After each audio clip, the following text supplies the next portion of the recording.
दोस्तों स्वागत है आपका आपके अपनी चैनल बोधी ट्री पे। तो आज हम LTP2 ऑफ ITF करने वाले हैं। LTP2 ऑफ ITF में हम इनवर्स ऑफ टेंजेंट का एडिशन के फॉर्मूला सीखने वाले हैं। इनवर्स ऑफ टेंजेंट के एडिशन के फॉर्मूला यानी 3 फॉर्मूले हैं। इस कंडीशन पे ये जो फॉर्मूला है इसकी 3 कंडीशन पे अलग अलग फॉर्मूला बनेंगे, उसके बारे में हम आज अभ्यास करने वाले हैं। तो चलिए आज हम स्टार्ट करते हैं। तो देखिए tan inverse of x plus tan inverse of y दिया हो तो हमें ये फॉर्मूला लगाना है, tan inverse of x plus y upon x1 minus xy। ये तब लगाएंगे जब x इंटू वाई 1 हो, यानी tan इनवर्स के अंदर क्या दिया होगा, नंबर, और यहां पे भी होगा कोई नंबर। वो नंबर का अगर मल्टीप्लीकेशन 1 से लेस है तो हम ये फॉर्मूला लगाएंगे। अब जो दूसरा फॉर्मूला है उसमें दिया है पाई plus tan inverse x plus y upon 1 minus xy। ये फॉर्मूला हम तब लगाएंगे जब ये दो नंबर्स का मल्टीप्लीकेशन ग्रेटर देन 1, यानी x इंटू वाई करोगे आप, वो जो नंबर आ रहा है वो 1 से बड़ा हो, तब हम करेंगे। और पाई बाय टू ओनली भी लगाएंगे, यानी हम तभी लगाएंगे जब ये दोनों नंबर का मल्टीप्लीकेशन 1 हो। और दो नंबर का मल्टीप्लीकेशन 1 तब होता है जब वो एक दूसरे के रेसिप्रोकल हो, यानी 2 रेसिप्रोकल नंबर दिए होंगे तब हम ये फॉर्मूला लगाएंगे। और जो नंबर है उनका अगर मल्टीप्लीकेशन 1 से बड़ा है तो हम ये फॉर्मूला लगाएंगे, और अगर 1 से छोटा है तो हम ये फॉर्मूला लगाएंगे। अब इस फॉर्मूला पे आधारित हम कितने सम गिनने वाले। चलिए इस सूत्र को आप अपनी नोटबुक में राइट डाउन कर लीजिए। दोस्तों ITF के LTP का सम नंबर 4 में हमें प्रूव करना है tan inverse 1/7 plus tan inverse 1/13 is equal to tan inverse 2/9। ये हमें प्रूव करना है। यानी देखिए tan इनवर्स के साथ tan इनवर्स का एडिशन है, यानी अभी हमने जो सूत्र सीखा वही लगाने, पर हमने अभी जो सूत्र सीखा था उस सूत्र के 3 अलग अलग सूत्र निकल रहे थे, उसके 3 अलग अलग कंडीशन पे उसके 3 अलग अलग आंसर आ रहे थे। और वो कंडीशन किस पे डिपेंडेंट थी, x और y पे, यानी जो डिजिट दिए उनका मल्टीप्लीकेशन कैसा होगा उसके आधार पे हमारा आंसर आएगा। तो देखिए यहाँ पे डिजिट क्या दिया है, एक दिया 1/7 और एक दिया 1/13। अगर इनका मल्टीप्लीकेशन 1 से लेस हो रहा है तो tan inverse x plus y upon 1 minus x y. अगर 1 से ज्यादा हो रहा है तो pi plus tan inverse x plus y upon 1 minus x y. और अगर 1 हो रहा है तो वो आएगा पाई बाय 2। तो चलिए हम देखते हैं क्या आ रहा है नंबर। तो देखिए 1 इंटू 1 1 और 7 इंटू 13 तो होगा 91। 1 upon 91 is definitely less than 1। तो इसका मतलब मैं ये फॉर्मूला लगाऊंगा। कौन सा formula, tan inverse x plus y upon 1 minus x y, ये वाला फॉर्मूला। तो देखिए यही मैंने फॉर्मूला लगा, tan inverse x plus y, यानी x यानी ये वाला नंबर और y यानी ये नंबर। तो 1/7 plus 1/13 upon 1 minus x y. तो देखो 1 माइनस x यानी 1/7 और y यानी 1/13। रीजन मैंने लिखा, क्यों मैंने ये वाला फॉर्मूला लगाया, क्योंकि x y लेस देन 1, यहाँ मैं लिख सकता था, ये ना लिखना हो तो मैं ऐसा लिख सकता हूं कि 1/7 इंटू 1/13 लेस देन 1 होने से मैंने फॉर्मूला लगाया। अब देखिए एलसीएम लूंगा मैं, तो देखिए 1/7 प्लस 1/30 तो 13 प्लस 7 तो ये हो जाएगा 20 और 13 इंटू 7 हो जाएगा 91, यानी 20/91 होगा ये। और 7 इंटू 13 91। अब 91 का यहाँ पे मैं ले जाऊंगा तो 91 माइनस 1 तो 19 90 और 90/91। तो देखिए ये 91 और ये 91 तो कट डाउन हो गया, ये 91 और ये 91 कट हो गया, तो क्या बचा 20/90 और 0 से 0 कट हो गया तो आया 2/9, यानी tan इनवर्स 2/9 हमारा आंसर वही राइट हैंड साइड में दिया था। So we can say that left hand side is equal to right hand side. Hope आपको ये सवाल समझ में आ गया होगा। अगर आपको कोई भी सवाल में कोई भी डाउट हो तो आप कमेंट सेक्शन पे पूछ सकते हैं। दोस्तों LTP का एग्जांपल नंबर 5 जिसमें हमें कहा गया है tan inverse 2/3 plus tan inverse 10/11 plus tan inverse 1/4 is equal to pi by 2, यानी हमें क्या प्रूव करना है, पाई बाय 2। तो देख के गड़बड़ पता चल जाना चाहिए। पाई बाय 2 कब होता है, tan इनवर्स के फॉर्मूला में, जब x y कब हो 1। बट x और y, ये तो देखो यहाँ पे x y z है, यानी पक्का ये बात है। यानी इसमें देखो यहाँ पे खिचड़ी बन रही, तो खिचड़ी को तो सबसे पहले मुझे इजी करना होगा, यानी पहले मैं इन दोनों का एडिशन करता हूँ फिर मैं आगे देखता हूँ। तो चलिए ठीक है, तो पहले जो फर्स्ट 2 टर्म दी उनका मैं देखता हूँ। तो देखो tan inverse 2/3 plus tan inverse 10/11, ये मुझे देख के पता चला कि इनका जो मल्टीप्लीकेशन डेफिनेटली लेस देन 1 होगा। देखिए कैसे होता है, देखिए 2/3 इंटू 10/11, 2/3 इंटू 10/11। अब वो कैसे डेफिनेटली लेस देन 1 होगा, ये देखिए 2 इंटू 10 20 और ये आएगा 33। याद रखिए जब भी डिनोमिनेटर बड़ा हो न्यूमरेटर से, यानी जो नीचे दी गई संख्या जिसे हिंदी में हम हर कहेंगे और गुजराती में આપણે એને छेद कहीશું, और ये जो संख्या होती है इसको इंग्लिश में न्यूमरेटर कहेंगे, हिंदी में हम अंश कहेंगे और गुजराती में આપણે એને अंश कहीશું। ये जो संख्या दी गई है ये 20 है और नीचे जो दी गई है संख्या वो 33 है, यानी पक्का जो भी बात हम भाग करके जो भी संख्या आएगी वो 1 से छोटी होने वाली है। यानी समझ लीजिए 20 रुपए को 33 लोगों के बीच में बांटोगे तो किसी के भी हाथ में 1 रुपया तो नहीं जाएगा, बस ये ऐसा ही है।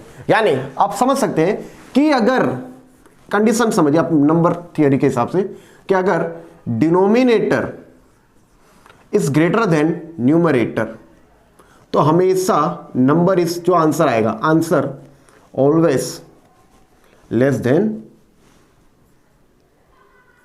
1, यानी 1 से छोटा आंसर आएगा। बट अगर आप डिनोमिनेटर न्यूमरेटर से बड़ा हो तो आंसर 1 से बड़ा, और डिनोमिनेटर और न्यूमरेटर एक जैसा हो जाए तो आंसर आपका 1 आता है। तो चलिए यहां पे तो हमें पता चल गया कि आंसर लेस देन 1 है, तो ये वाला फॉर्मूला लगेगा कि tan inverse x plus y upon 1 minus x y, ये वाला फॉर्मूला हम लगाएंगे। तो ये वाला फॉर्मूला मैंने लगाया tan inverse 2/3 plus 10/11 1 minus 2/3 into 10/11 plus ये जो था वो लिखा मैंने। अब देखिए 2/3 प्लस 10/11 इसका मैं एलसीएम लेता हूं। देखिए 2/3 प्लस 10/11, तो देखिए इसका इससे गुणा, इसका इससे गुणा और इन दोनों का एक दूसरे से गुणा, तो 2 इंटू 11 22 प्लस 3 इंटू 10 30 और 3 इंटू 11 33, तो 22 प्लस 30 होगा 52 डिवाइडेड बाय 33। तो देखिए यहां पे आया 52 डिवाइडेड बाय 33, और वैसे ही 1 माइनस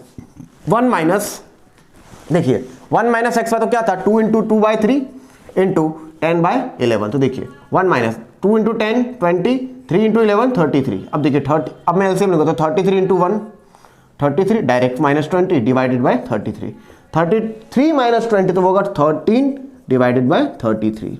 तो देखिए यहां पे मिला 13 डिवाइडेड बाय 30, tan इनवर्स 1/4 वैसे का वैसा tan इनवर्स 1/4, तो मैंने यहाँ पे 4 क्यों लिख दिया, तो यहाँ पे मैं लिखूंगा 1/4। तो ठीक है, देखिए तो यहाँ पे आएगा सॉरी हाँ, अब देखिए अब मैं जब काटने पे आऊंगा देखिए 33 से 33 कट गया और 13 4 जा 52 लिखना है यहाँ पे, सॉरी यहाँ पे आएगा 52, तो 13 4 जा 52। तो देखिए यहां पे आएगा tan इनवर्स 4 और ये है tan इनवर्स 1/4। अरे देखिए x क्या है 4 और ये जो दूसरा उसको मैं y बोलता हूं तो y क्या है 1/4, और एक्स वाई देखिए एक दूसरे के रेसिप्रोकल यानी 1 आएगा इन दोनों का मल्टीप्लिकेशन, और एक्स वाई जब 1 होता है, एक्स वाई जब 1 होगा तब हमारा आंसर आएगा π/2। ये सवाल को मैं पहले बोर्ड पे इसीलिए लिख देता हूं क्योंकि जब मैं सवाल को अगर मैं आपको पढ़ाते पढ़ाते लिखूंगा तो मुझसे कई बार बहुत सारी भूल हो जाती है और बिना मतलब का लीड टाइम वेस्ट करना we can't afford right now. तो आपको होप आपको ये सवाल पता चल गया होगा क्या है कैसा है, और कहीं पे भी कोई डाउट हो तो आप कमेंट सेक्शन पे अपना डाउट पूछ सकते हैं। राइट डाउन कर लीजिए इसे।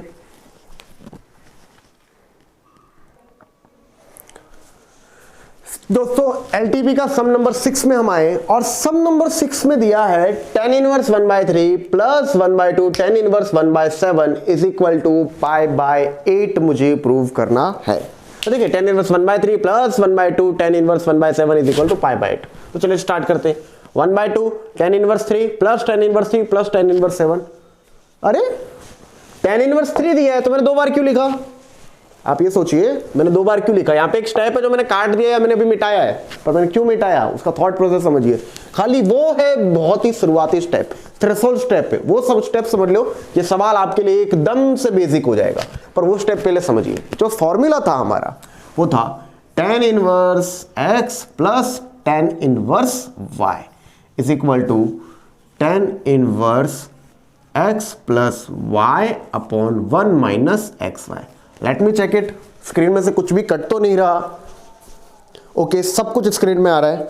तो tan inverse x plus y upon 1 minus x y, ये जो सूत्र है ना इसमें ध्यान देखिए, tan इनवर्स x का जो सगुणक है वो क्या है 1 यानी पूरा है, और tan इनवर्स y का क्या सगुणक है वो है 1 यानी ये भी पूरा है। समझ रहे हो आप, यानी तब हमने ये सूत्र लगाया था, तब हमने इस चीज के बारे में बात नहीं की थी, पर अभी हम क्यों इस मुद्दे के बारे में बात करेंगे, छोटी सी ऑब्जर्वेशन के बारे में हम अभी क्यों बात करें। ध्यान से देखिए इस सवाल को, ध्यान से देखिए इस सवाल को। tan इनवर्स 1/3 प्लस 1/2, अरे यार तुम आ गए, तुमने पूरा माहौल बिगाड़ लिया। जो 1/2 आया है ना इसकी वजह से हम जो ये हंसता खेलता सूत्र लगा देते वो नहीं लगा सकते। तो जो आया उसकी वजह से आया क्या 1/2, क्योंकि आधा है और इधर होना चाहिए था 1, बराबर। हमने पुराने सवाल देखे उसमें 2 को लिखा था, जैसे कि 2 tan इनवर्स 5 लिखा, तो उसको हम ऐसा कर सकते थे tan inverse 5 plus tan inverse 5 करके हम सूत्र लगा देते थे, समझ रहे हो। यानी 2 है 3 है, 1 से बड़ा सुगुण होगा तो उसको हम जोड़ घटाव के रूप में ऐसे कर भी सकते थे, बट 1/2 है यानी 1/2, उसका क्या करेंगे, लफड़ा बड़ा है। तो समझिए प्रॉब्लम किससे, 1/2 से, तो 1/2 कॉमन निकाल लेते हैं ना, तो समझिए इधर कॉमन के रूल लगेंगे। देखिए 1/2 में निकाल लेता हूं कॉमन। अब एक चीज समझिए, कॉमन निकालने का मैथमेटिक्स, मिले तो मांग लो नहीं तो भाग लो, इस चीज को आप दिमाग में बिठा लीजिए, मिले तो मांग लो वरना भाग दो। इसका मतलब अगर आप देखिए, मैं आपको बताता हूं क्या मतलब, देखिए समझिए, मैं लिख रहा हूं x + 3y दिया है, बरोबर। हम एक्चुअली कॉमन क्या निकालते, जो दोनों में हो उसे हम कॉमन निकालते। 10th के मैथमेटिक्स की प्रैक्टिस में हम लोग कॉमन क्या निकालते थे, जो दोनों में होता था, और वो चलता भी था। बट जब हम 11th साइंस के मैथमेटिक्स में आते तब उसी व्याख्या को हमें और रिफाइन करना होता है, क्योंकि वो बेसिक व्याख्या को फॉलो करने वाले सवाल नहीं आ रहे होते। तो देखिए x + 3y, अब मैं बोलूंगा कि 3 कॉमन निकालो, तो समझिए एक लड़का बोलेगा sir you can't do that. मैं बोला क्यों, क्योंकि सर 3 y के साथ है पर x के साथ नहीं है। तो मतलब बात तो सही है, पर एक होशियार लड़का आएगा वो 3 कॉमन निकाल के बताएगा। मतलब कैसे निकालेगा, देखिए 3 निकाला उसने कॉमन, बोला सर कॉमन निकालने के बाद मैथमेटिक्स आपको यही बताता है, मतलब क्या बताता है कि सर जैसे ही कॉमन आपने जो निकाला वो अगर जैसे ही आप कोष्ठक के अंदर डालोगे तो संख्या फिर से वैसी की वैसी हो जाती है। तो आपने सही ढंग से कॉमन निकाला, मतलब एकदम सही बोला कि कॉमन में जो निकाला था वो कोष्ठक में अगर फिर से आप डाल दे तो सब कुछ वैसे का वैसा हो जाएगा, मतलब एकदम सही बात है। तो देखिए कैसे वो कॉमन निकालता है, उसने एक इधर लिखा 1/3x और यहाँ पे लिख दिया y। तो मैं बोला ऐसा कैसे किया, तो उसने बोला सर आपने बताया था ना कि अगर कॉमन निकालने के बाद कोष्ठक में वो संख्या वापस डालोगे तो कोष्ठक फिर से पहले जैसा हो जाएगा। तो देखिए 1/3x, उसके 3 से मल्टीप्लिकेशन करता हूं तो 3/3 1 हो जाएगा, यानी x हो जाएगा, और 3 × y तो 3y। तो देखिए वही चीज वापस आ गई। तो उसने, मैंने बोला कि उसने मुझे बताया कि कैसे किया, तो उसने मुझे बोला कि मिले तो मांग लो वरना भाग दो। ये बहुत बेसिक चीज है, मिले तो मांग लो वरना भाग दो, ये बहुत अच्छी चीज है जिसे आपको याद रखना है। अगर कॉमन कुछ निकल नहीं रहा हो तो उसको हम भाग कर सकते हैं। हम देखो इस प्रोसेस में हम कॉमन क्या निकालेंगे, 1/2 को। तो देखिए 1/2 को जब मैं कॉमन निकालता हूं, मिले तो मांग दो वरना भाग दो, भाग दो यानी बटे में रखो। अब देखिए मैं क्या कर रहा हूं, भाग कर रहा हूं किसका, 1/2 का। देखिए पहले तो मैं ये सारी चीजें लिखता हूं अच्छी तरह से, लेट मी जस्ट, मुझे थोड़ा सा वक्त दीजिए।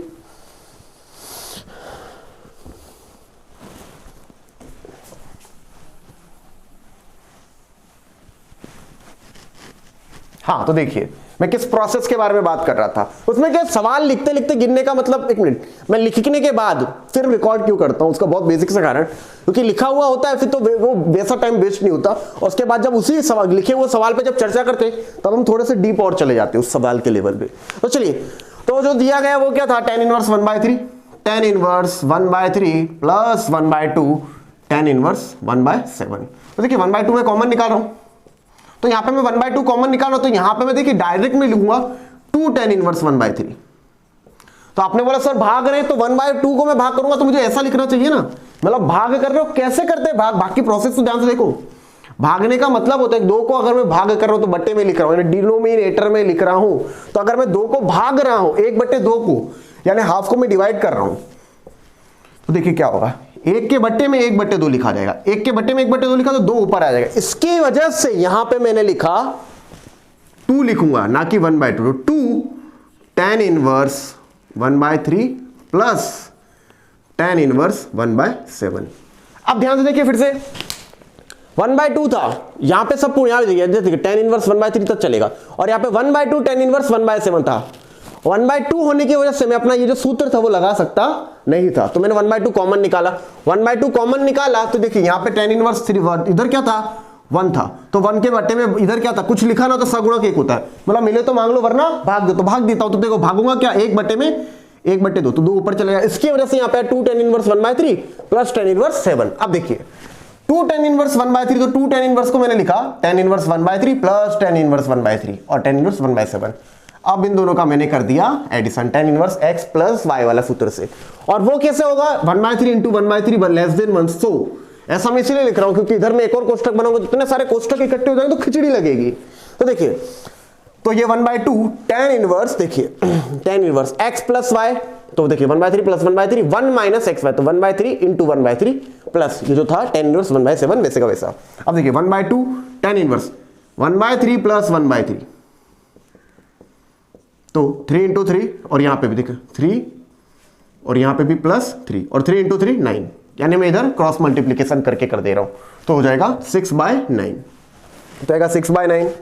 और 1 माइनस 1 इंटू 3, 1 माइनस 1/3 इंटू 1/3, तो 1 माइनस 1/9 बोल सकता हूं, और 9 का एलसीएम तो 9 माइनस 1/9 यानी 8/9। तो देखिए 8 यहां पे से 9 और यहां पे से 9 गया, और 9 माइनस 1 यानी 8, और 6/8 आया, प्लस tan इनवर्स 1/7, तो टेक 6/8, तो 2 से कट डाउन होगा, 2 3 जा 6, 2 4 जा 8, यानी 3/4 लिख सकता हूं मैं। तो देखिए, तो इसको मैं डायरेक्ट लिख सकता हूं 6/8 की जगह 3/4। अब देखिए इधर जो पद दिए गए x और y, 3/4 और 1/7, 3 और 4 28, देखो डिनोमिनेटर बड़ा है उसके वजह से लेस देन 1, यानी 3/4 into 1/7 less than 1, so we can use the formula. देखिए 1/2 तो था, ये रहा कॉमन निकाला, तो इसकी वजह से फिर देखिए tan का फॉर्मूला लगेगा, tan inverse x plus y, यानी देखिए 3/4 plus 1/7 upon 1 minus x y, यानी 1 माइनस 3/4 इंटू 1/7। अब देखिए इसका एलसीएम 3 इंटू 4 नहीं, सॉरी 7 इंटू 3 21 प्लस 4 इंटू 1 यानी 4, 21 प्लस 4, अब देखिए 4 इंटू 7 28। डिनोमिनेटर में रुकिए मैं इसको लिख ही देता हूं, शब्दों की माया जाल में नहीं फंसना। अगर हम इसको शब्दों से नहीं समझ पा रहे तो बोर्ड से समझेंगे। देखिए 1 माइनस 3/4 इंटू 1/7, तो 1 माइनस देखिए 3 इंटू 1 3 और 4 से 1 जा 28, तो देखिए अब एलसीएम लूंगा तो 28 माइनस 3/28, 28 माइनस 3 25/28, तो ये आएगा 25/28। और ये देखिए यहाँ पे भी एलसीएम में 28 था, ये भी था, तो दोनों तो कट डाउन हो गए, तो 21 प्लस 4 25 और 28 माइनस 3 25, तो 25 से 25 भी कट गया तो 1 आया, तो 1/2 into tan inverse 1, 1/2 tan inverse 1। तो देखिए 1 की जगह यहाँ पे tan इनवर्स और यहाँ पे 1 दिया है, तो 1 की जगह में tan में का कौन सा एंगल लिख सकता हूं 45, यानी 1 की जगह में tan 45 लिख सकते हो 5/4। तो देखिए tan इनवर्स से tan कट गया, और ये वैलिड है, यस। क्यों मैं वैलिड बोल सकता हूं? क्योंकि देखिए π/4 मैंने लिखा, π/4 वैलिड है, यस। क्यों? क्योंकि देखिए जो आंसर है, देखिए काट आप तभी सकते जब वो उसके डोमेन में आए, या रेंज में आए, तभी आप काट सकते हो। तो देखिए π/4 उसके रेंज में, और tan का रेंज क्या है -π/2 से π/2, इसकी वजह से। अब देखिए 1/2 इंटू π/4 तो हो जाएगा π/8, और यही तो राइट हैंड साइड में हमें प्रूव करना था, so we can say that left hand side is equal to right hand side. This is our answer. आप इसे राइट डाउन कर लीजिए। दोस्तों एलटीपी का सम नंबर 7, जिसमें हमें वैल्यू फाइंड आउट करनी है, एकदम बेसिक और ऐसा कि देखते ही तबाह हो जाना चाहते हैं, ऐसा सवाल है, बरोबर। आपकी प्रैक्टिस के लिए इसको हमने रख दिया है। देखिए क्या है, हमें फाइंड द वैल्यू ऑफ करना है साइन इनवर्स cos 3π/7। तो देखिए साइन इनवर्स बाहर है और अंदर cos दिया है, तो डायरेक्ट कट डाउन नहीं हो सकता। बाहर साइन इनवर्स दिया है, अंदर cos दिया है, तो साइन इनवर्स, इसको जहां पे अंदर जो cos दिया है उसको मुझे साइन में कन्वर्ट करना पड़ेगा। तो देखिए cos दिया है, cos साइन में कैसे कन्वर्ट होता है? 10th का मैथ्स याद करो वो जमाना जब हमने ये सारे सूत्र सीखे थे। साइन 90 माइनस theta is equal to cos theta, यानी cos थीटा दिया उसको मैं 90 माइनस थीटा कर दूंगा तो भाई साइन थीटा हो जाएगा, यानी साइन इनवर्स साइन 90 यानी π/2, तो π/2 माइनस थीटा, थीटा क्या 3π/7। एलसीएम लूंगा तो देखिए 7 और 2, देखिए 7π माइनस 6π/14, तो ये जाएगा π/14, तो sine inverse sine π/14, sine inverse से साइन कट गया, π/4 हमारा आंसर है। और क्या ये आंसर वैलिड है? वैलिड यानी उसकी रेंज में, यस उसकी रेंज में, -90 से +90 की बीच में ही π/14 आता है, yes. The given answer is right. इसे राइट डाउन कर लीजिए।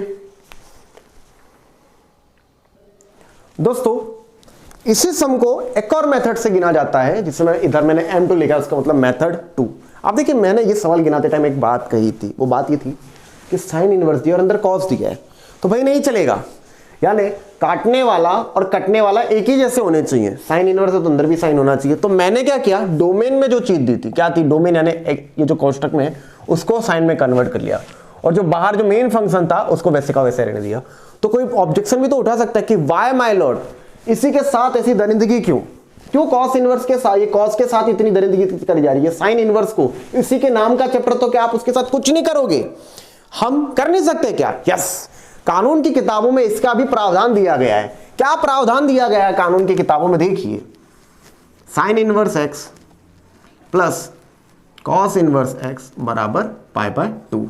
यानी अगर साइन, मुझे सवाल में साइन इनवर्स की जगह मुझे कॉस इनवर्स कन्वर्ट करना है तो मैं कर सकता हूं कॉस इनवर्स एक्स बराबर pi by 2 minus sign inverse x. या मैं ऐसा बोल सकता हूं कि साइन इनवर्स एक्स बराबर, देखिए साइन इनवर्स एक्स बराबर pi by 2 minus cos inverse x. यानी साइन इनवर्स के अंदर जो भी दिया, अगर उसको मुझे कॉस में लिखना है तो पाई बाय 2 माइनस करके लिख दो, हो गया।